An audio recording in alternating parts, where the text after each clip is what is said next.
What's up, everybody? Rattlehead50222 here, the Stuttering Reviewer, and today we're continuing down the path of the discography of Megadeth, and this album is called The System Has Failed. And people, this is my third time doing this recording today. I wanted to do this album right, so there's a lot to say. A lot happened from The World Needs a Hero to this point. A lot. So let's get down to the basics everybody knows. In 2001, during the September, 11th and stuff like that, they're touring the Rude Awakening tour, promoting The System Has Failed and doing the double disc DVD, which was cool. If you don't got it, you need to get that, man. Some of the coolest shit you'll ever see as far as them live. He hangs his arm behind a chair. It crushes some nerves, fucks his arm up for many years. We all know. Not many years, excuse me. In between that time, he told David Ellefson he was pretty much done. He was retiring the name Megadeth, that he could have Megadeth. Or he's disbanding him, he could have the name. Because he couldn't play no more.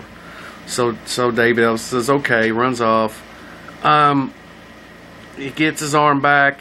Somewhere in the middle of him trying to do a solo project and his publishing company saying, no, we're putting Megadeth on this, because he owed them some kind of deal where he owed his publishing company, had to put the name Megadeth on there, even though I don't think he wanted to. I really think he wanted to continue to be a solo project, although he would have wanted the name Megadeth back after this tour. So everything works out for a reason. And the reason why I say that is because when this album hit, and he'd actually toured with this album, he was so convinced that this was going to be the last, he called it the farewell tour. This was it, guys. This was going to be Megadeth's ending. This was it. He was going to tour this album and be done. This response, especially after that one night in Buenos Aires, the response to this record, and the fans, loved to see him back so well, that it changed his mind, and it changed the course of them going to be the final ending of Megadeth till where they're at now, which is pretty much back on top. And I gotta say, this album had a lot of mixed reviews, but I really enjoyed it. Now, a lot of stuff happened during the recording of this. There were so many people on this record that you don't really know about it unless you read the fine print or you Wikipedia it like I did. Let's get to it, guys. Okay. We all know that Chris Poland was in the making of this CD. And Chris Poland, if you don't know Chris Poland, and if you've been under a rock, Chris Poland was on Killing Is My Business, and Business Is Good, and Peace Sells. He was one of the original guitarists. And thanks to one of my subscribers, I found out what the song Liar was about. I completely forgot that song Liar was about Chris Poland. So kudos to him. And it was just, alright, let's go ahead and get to it. There was in the recording process, it was Dave Mustaine doing his thing, Chris Poland, lead guitarist, Jimmy Lee Sloas or something like that on bass, and Vinny Colaidia on drums. I think that's how you say his name. Probably not. But I do apologize for that. There was so many more people on here. Additional musicians were, like Tim Fears was on keyboard. Darian Bennett was voice of the General on Blackmail the Universe. Eric Duncan was percussion. Michael Davies was another sound effects. Lance Dean was additional vocals. Scott Harrison was additional vocals. Charlie Judge was keyboards. Emperor Montague was reporter on Blackmail the Universe. His son Justice was in there somewhere on the album. It didn't specifically say where, but he was a background part. And Ralph Putland was the political speaker on Blackmail the Universe. Now, this was, again, guys, this was originally going to be a solo project. Publishing contractual reasons, obligations made him put the Megadeth label on it, brand on it. So, even in the video, when you see Die Dead Enough. When you watch the video, it's just Dave Mustaine in a chair, you know, and then you see him doing his little solo. You don't see nobody else. And I'm not sure if he had his band picked out shit. I'm not sure if he even knew. I mean, no, when the video came out, it had Megadeth on there. So I'm just not sure he had his band picked out, so they wanted to get a video out there really quick to let everybody know Dave Mustaine's back. Here we go.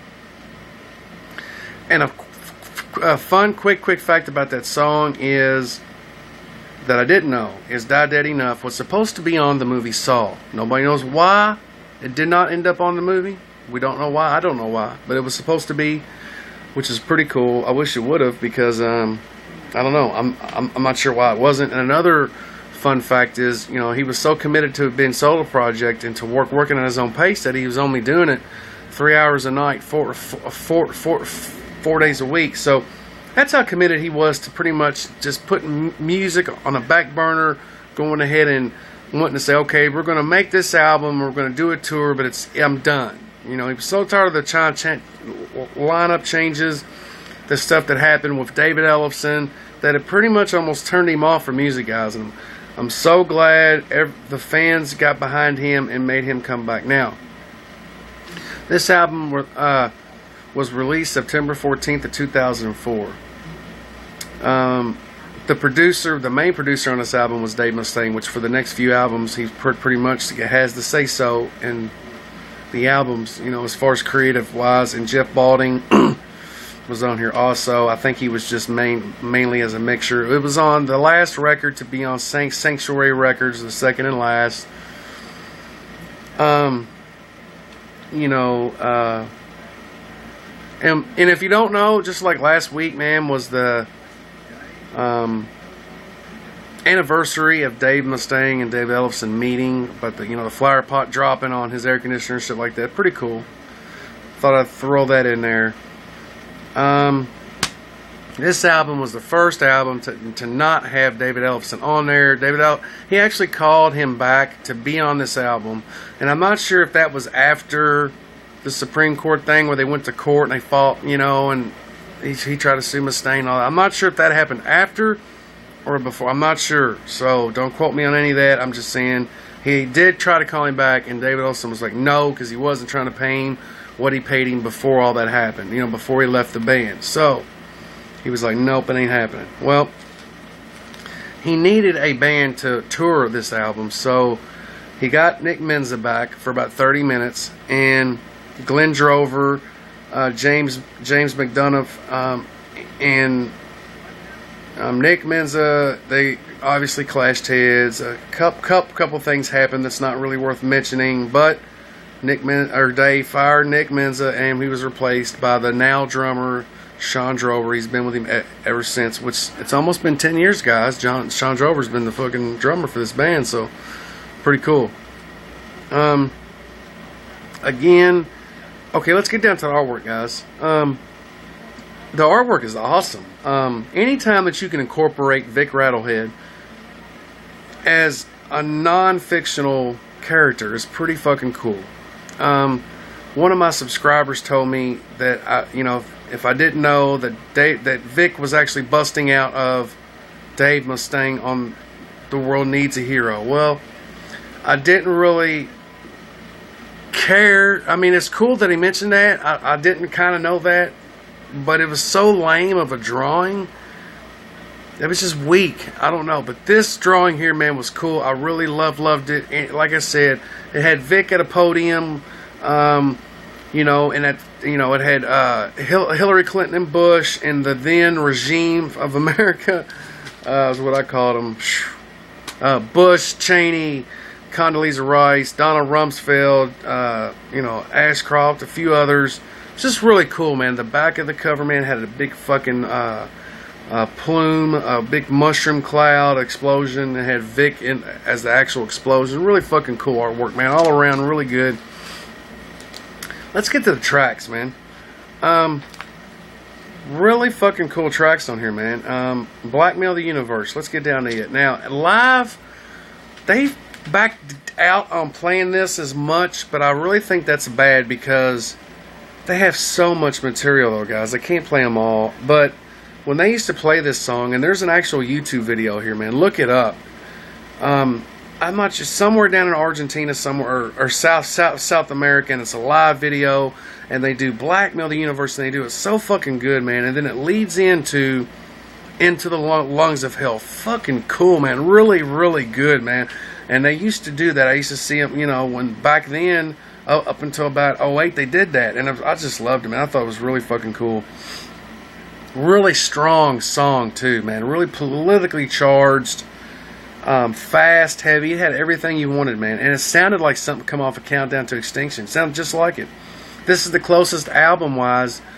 The sound on this album, I'm not going to say the songs were exactly like Countdown, because it wasn't probably even close. But as far as sound, this is the closest you can get to that Countdown sound that they've done. And I love it, man. It sounds really, really good. Die Dead Enough. Now, we all know this was one of those singles on this album that came out, and it was also a video. And again, man, when you watch the video, it's just Dave Mustaine, so it leads you to wonder if he actually had his band together yet. I like the song. It's got his son Justice in it. I'm not sure if that's his daughter or not. I'm sure it is, but if you know, go ahead and comment. It's really no big deal. Kick the Chair, fucking badass. Another cool tune, man. Strong, heavy. Again, another one of those politically charged. I mean, just really good, man. Then we go on to the Scorpion, which was a pretty cool, more laid back, you know, slow to mid tempo song. Still pretty good. Then we go into Tears in a Vial. Again, it wasn't that it was a weak song. It's just it was okay. I didn't really, you know, the next two songs, them two, I Know Jack and Tears in a Vial, I really didn't care for. You know, I Know Jack was, I don't know. I just think that you could have put minus them two songs on this album, this would have been a killer album all the way through. I mean, they're not bad. I'm just saying, I just didn't really care for them. Back in the day, they're really strong lyrics. Now, you know, you can really put this as like, who's he really talking about? I mean, we all know who, but I'm just saying, you know, you could put this as like, damn, if he's talking about Metallica in this song, he's, you know, but he's not. But I mean, it's, you know, it's pretty cool. Then we go on to Truth Be Told, another fucking heavy fucking killer song. I love how he, you know, I love the lyrics, and he says the song, I said there'd be no peace, never for you and me. I love that, man. It's really fucking cool. Really slashing ending to this song. It goes back to like, they still kick ass, you know what I mean? Then we have another, the next song of Mice and Men, which is another, it was a single off here. It was a you know, kind of a jamming song. Again, it was a video. I've yet to see the video. I've just never watched it. It wasn't one of them songs I really cared for too much, but it was still okay. It was good, you know. Then we got Shadows of Death, which was pretty much psalms from the Bible. You know, speaking, somebody shouting it. Still pretty heavy. It's the intro to My Kingdom, kind of. And you know, that song's killer, man. It's just, this was a really good album. Not a whole lot of folks really say too much about it. It's one of those flip the coin in the air, but I like it, man. I really thought it was good. And again, you know, if you went and seen them on this tour when it was going around, now this was it, guys. This was the farewell tour, and the fan response was so well that even before the tour was even halfway over, Dave was like, I may have to reevaluate this. And the fans come together. It just shows you how much Dave loves music and loves his fans, man. You can call him what you want, call him an asshole, call him a dick sucker, whatever. You know, he can't be a prick. He can't be an asshole. He can't say some shitty fucking things.